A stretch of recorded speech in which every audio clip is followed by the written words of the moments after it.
Fala pessoal, tudo bem? Hoje a gente vai falar desse tema aí proposto pelo Nando Moura, que disponibilizou um vídeo agora falando sobre perdão e dizendo que o perdão não é incondicional. Então eu gostaria de refletir aqui com vocês a respeito desse assunto, porque pelo menos é uma coisa que eu já estudei bastante, posso falar um pouco, tá?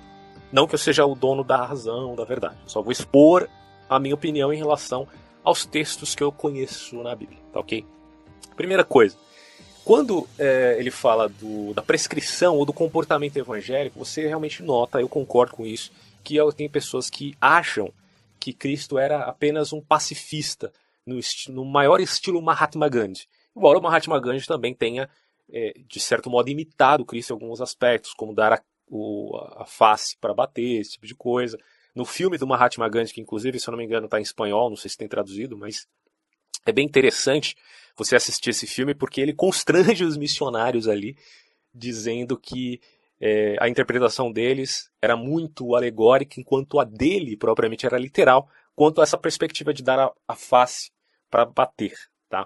Bom, é uma questão à parte, mas o que a gente percebe no meio evangélico propriamente, eu vivi bastante tempo nesse meio, é que as pessoas não conseguem enxergar um Jesus, como tem lá no livro de Mateus, que vai até os fariseus num tipo de pega para capar. Ele chega lá e basicamente fala tudo que tem que ser falado de uma maneira totalmente franca. E você sabe que nesses meios aí, infelizmente, é o que eu tenho percebido, ou o que eu percebi nos anos que eu fiquei lá, você tem muito pouco esse espírito de franqueza. As pessoas não querem ser francas, elas querem simplesmente agir politicamente ou polidamente. Enfim, nem todo mundo é assim lá, então deixo claro aqui para você. Mas quanto mais a pessoa vai alcançando os níveis de liderança dentro de certas instituições, mais polidas elas vão ficando com o rabo mais preso e aí não podem falar mais nada. Elas acabam limitando demais a sinceridade e isso, obviamente, redunda, né, num certo problema até psicológico aí no indivíduo. É uma questão que o Caio Fábio trabalha muito na televisão dele lá, ele tem um canal. Eu não tenho o site aqui, mas se eu não me engano, é VTV, ele fala bastante, faz bastante crítica aos evangélicos, porque ele é, de certo modo, um cristão que saiu desse meio, ficou muito mais tempo que eu lá, enfim. Mas eu entendo pela Bíblia, né, conhecendo como eu conheço esses textos, que eu já li bastante tempo, como eu falei para vocês, já fiz teologia, não cheguei a terminar o curso, mas isso aí é totalmente, é, sabe, sem muita importância, porque eu basicamente sempre estudei e continuo estudando o assunto, e o que vale é estudar e não você ter lá o diploma e tal no viés protestante. Mas claro, né, a gente tem lá sola escritura, como diria Lutero, para trazer uma certa orientação da perspectiva. E você vê uma pequena diferença entre a perspectiva do Antigo Testamento e do Novo. Quando o Antigo fala olho por olho, dente por dente, né, e fala dos juízos relativos ao que nós podemos chamar de juízos de morte, em vista de determinados pecados, você percebe o quê? Que há um tipo de pecado que é mais grave que o outro e, portanto, a sua atitude tem que ser de acordo com o tipo de pecado que você tem. Né? Tem várias sinagogas que, se você pega lá o rabino tentando explicar isso, ele de certo modo vai concordar, vai dizer, ó, você não pode perdoar o cara se ele não se arrependeu, né?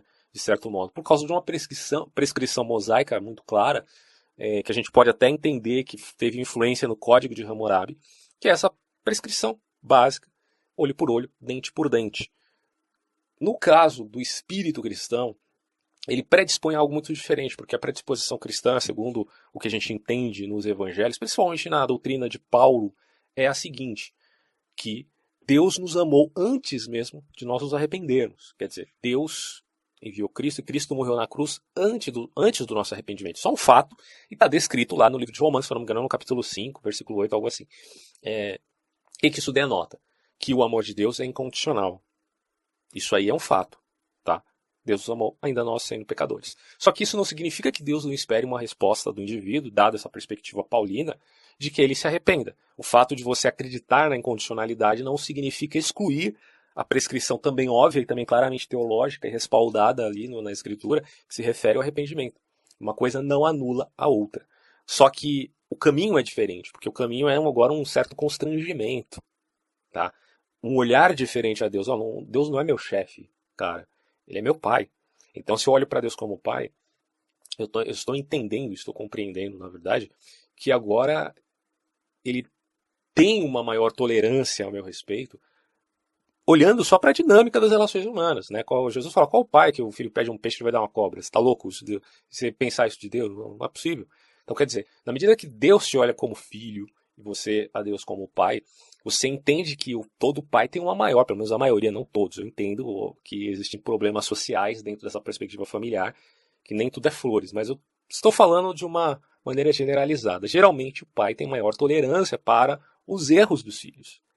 E é assim que a gente tem que entender a Deus, tá? Não significa que você sempre vai continuar errando e tal. Mas tudo que eu vejo ali no Novo Testamento me explica ou me faz entender que o perdão de Deus, que Deus de fato é muito paciente. Isso não está só no Novo Testamento. A paciência de Deus é descrita também no Antigo Testamento. Que Deus é longânimo, é paciente, está em Salmos. Davi mesmo, que era um puta de um pecador, né? Vamos combinar. Ele deixa claro, olha, Deus é longânimo, cara. Né? Eu adulterei e tal, e eu não morri apedrejado, né? Embora eu merecesse. Porque Deus usou de misericórdia. Então esse tipo de coisa é avaliado, tá? Não é essa preto no branco, né? Do tipo, se você não se arrepender, Deus não pode te perdoar e consequentemente você está no inferno. Você imagina que coisa é essa?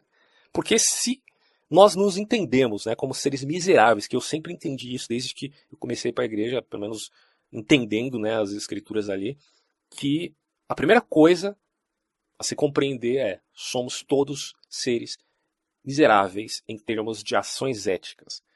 Cara, não espera muito do seu próximo, não. Porque o seu próximo é igual a você. Essa é a verdade. Então você tem que olhar Deus como pai, e da mesma forma você olha o seu próximo como irmão. E esse olhar, essa dinâmica diferente, né, que agora é proposta por Jesus, é de que você se torna, então, mais tolerante. Tá? É aquela coisa de quando você libera perdão, você coloca brasas vivas na cabeça do seu inimigo. E daí se torna explícito o porquê que você deve amar os seus inimigos. Essa é uma das coisas mais óbvias que as pessoas conhecem do Evangelho, né? Amar o seu inimigo. Ok? Agora, claro, isso não implica que você seja um bobão, né? Um idiota, e que você não possa falar nada para as pessoas. Né? Eu sou contra todo tipo de polidez politicamente correta. O politicamente correto é uma coisa totalmente diferente do que Cristo está mencionando aqui, nesse seu radicalismo, né? De amar aos seus inimigos e tal, de fazer o bem a quem te odeia e tudo isso. Cara, você consegue compreender isso? Fazer o bem a quem te odeia? Porque tem uma porrada de gente que odeia a cada um de nós gratuitamente, né? A gente não sabe por que o camarada não foi com a nossa cara. O problema é dele, não é meu problema. Mas ele não foi, e aí algumas pessoas te perseguem, fazem mal a você. Isso aí é o problema daquele indivíduo. E a prescrição que eu entendo ali é: bom, claro, dependendo do nível do que o cara te fez, eu confesso, cara, se, por exemplo, eu tenho uma filha e ela é estuprada, cara, qual condição psicológica que eu vou ter para perdoar um cara desse, ainda mais se ele nem sequer venha se arrepender? É muito difícil. A gente está falando já de um nível que está beirando a crimes com requintes de crueldade. Isso é uma coisa que eu coloco à parte. O que eu estou falando aqui é de troca de ofensas, de pecados que ainda você pode relevar. E eu já estou tentando, de certo modo, nivelar demais o que Jesus está falando, porque Jesus é muito mais radical do que isso. E para finalizar, tem aquela parábola. Eu não me lembro o nome da parábola, não me lembro o lugar do texto, mas eu me lembro claramente o que ela significa. Inclusive passava aqueles desenhos lá no SBT, né, da Bíblia. E eu lembro, cara, assistindo aquilo, ficou muito marcado para mim, porque, né, você tem a imagem e o conto, né, da parábola. E o que Jesus fala nessa parábola é o seguinte: existia um rei, existia um servo, e esse servo devia muito dinheiro pro rei, mas uma coisa assim espetacular, estrondosa. A dívida do cara para com o rei era, vamos dizer assim, astronômica. E ele não conseguia pagar. E aí ele foi lá, foi pego pelos soldados, ficou diante do rei e pediu: olha, rei, eu não tenho condições, não tenho chance nenhuma de eu pagar minha dívida aqui. Então, por favor, tenha misericórdia de mim. E o rei se apiedou do cara, beleza? Se apiedou, olha, tá bom, você não tem condições, eu estou vendo que você está sendo sincero, beleza, vai com a tua família, esqueci a dívida, tá esquecido, certo? Tá esquecido, pode ir embora. Só que esse servo tinha um servo também, né? Ele era de classe média, vamos colocar assim, ele tinha um servo também. E esse servo devia para ele 10 reaisinhos, né? Uma coisa pouca. E quando ele se lembrou disso, ele falou, pô, vou cobrar lá o camarada que ele tá me devendo e tal. Vou lá, né? Não sei se era servo ou não, mas enfim, tava devendo o cara. Aí ele foi lá cobrar o cara. Aí, filhão, você tá me devendo 10 conto, paga a sua dívida aí porque eu tô precisando desse dinheiro aqui. E aí o cara falou, olha, eu não tenho condições de te pagar esse dinheiro porque eu tô numa situação assim, zerada, filho. Não tem condição nenhuma, sinto muito. Aí o cara falou pra ele, olha, então, quer saber de uma coisa? Eu vou colocar você na prisão até que você dê um jeito de pagar esta bosta dessa dívida aí, porque eu tô precisando muito desse dinheiro. E foi lá e prendeu o cara. Vocês estão entendendo a dinâmica da parábola que Jesus está contando? Porque, de um lado, ele tem um cara que tem uma dívida astronômica e ele foi perdoado da dívida. E do outro lado, esse cara também tem alguém que lhe deve, só que é uma dívida muito pequena, né? R$ 10, estou colocando um exemplo aqui, claro. E ele não perdoou. Então, se ele foi perdoado por Deus, é a moral da história, né? Se ele foi perdoado por Deus de uma dívida que era impagável, por que ele não perdoou o seu próximo que tinha uma dívida tão pequena ao ponto de que era questão de tempo até que ele viesse a pagar? Aí quando o rei descobriu isso, velho, pegou o cara e, obviamente, o que aconteceu foi que ele foi entregue aos verdugos, aos carrascos, e foi morto. Esse é o exemplo que Jesus conta para explicar essa coisa do perdão. Se teu irmão vier pecar contra ti, quantas vezes eu tenho que perdoar ele, Senhor? Aí vai falar, ó, 7 vezes apenas? Ele fala, não, 7 vezes. Mais 70 vezes 7, muito mais que isso até. É só um exemplo, ele fala. Ninguém vai ficar contando. É quase que sempre, basicamente, é isso que ele está querendo dizer. Que você sempre tem que perdoar o cara. A dinâmica da contingência da vida é tal que muitas vezes a gente faz ações que não implicam em que você seja aquilo que você está fazendo. Só implicam em que você, na medida em que veja esse fato ocorrendo também com o seu próximo, tenha piedade dele também, cara. Então, é essa predisposição a perdoar. E aí o que a gente entende? Pelo menos eu estou conjecturando aqui, né? A minha interpretação é a seguinte: Deus tem amor incondicional. E Deus perdoa com uma certa condição. Mas não através do medo do inferno, e sim através do constrangimento do perdão antecipado. Ou seja, não é errado você perdoar antecipadamente. Mas é óbvio que você também está esperando, pelo fato de perdoar antecipadamente, o constrangimento daquele indivíduo. Cara, isso é totalmente legítimo.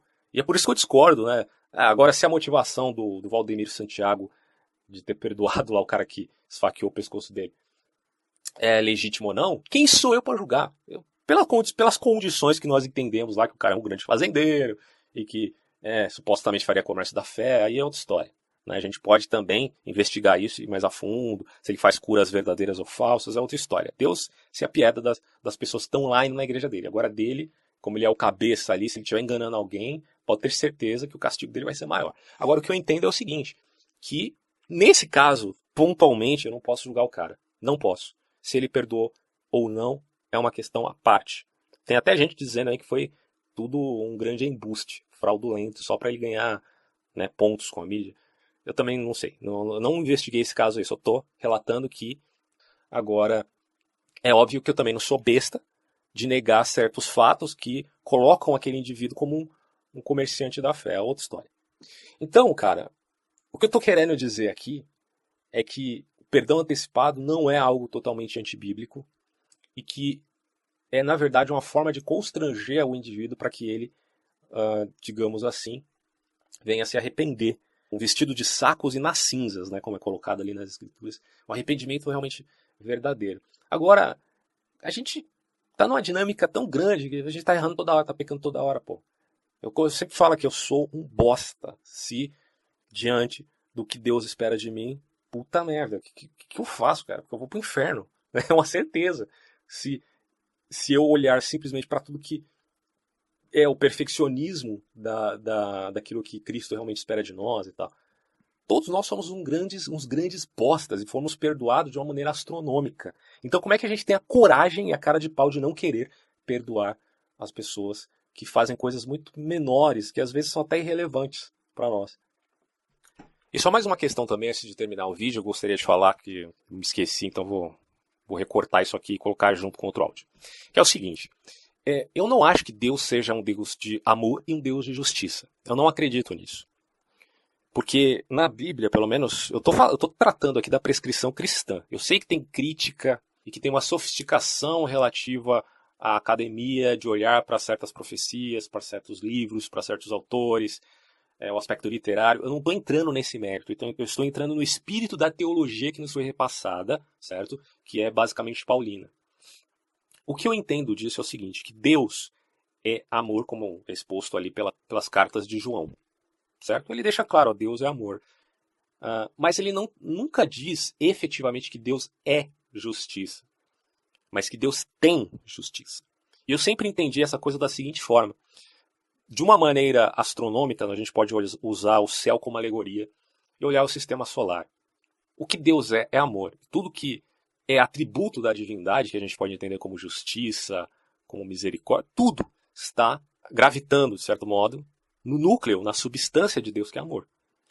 Então, se você não entender isso na escritura e ficar com essa conversinha mole de que não, Deus é amor, mas Deus é justiça, você pode acabar caindo, né, numa modo de pensar, um modo de ver o mundo como um zelote, né, achando que a gente tem que ser o justiceiro do mundo. E isso não existe no Evangelho. Né? Então, para mim, Deus tem um amor incondicional, sim, e Deus é amor. E sendo amor, ele então manifesta os seus outros atributos que estão gravitando na substância. Quando a gente fala de substância, é uma questão até filosófica. Deus, como um ser pessoal, tem uma substância. E tudo que agrega a isso é emanado dessa substância. Justiça, misericórdia, o seu poder, a sua onisciência, tudo dentro dessa substância. Então, não se esqueça disso, cara, quando você for olhar para o seu próximo. É complexo o tema, então eu reconheço aí a dificuldade, é só uma reflexão para a gente ir melhorando, tá, a nossa narrativa a respeito do assunto. Eu só estou passando para você meu ponto de vista, que pode ser melhorado também com o passar do tempo, a gente vai avaliando, né, os outros textos ali, e as próprias experiências de vida vão trazendo para nós novos elementos. Mas, por enquanto, esse é o meu ponto de vista. Grande abraço, tchau.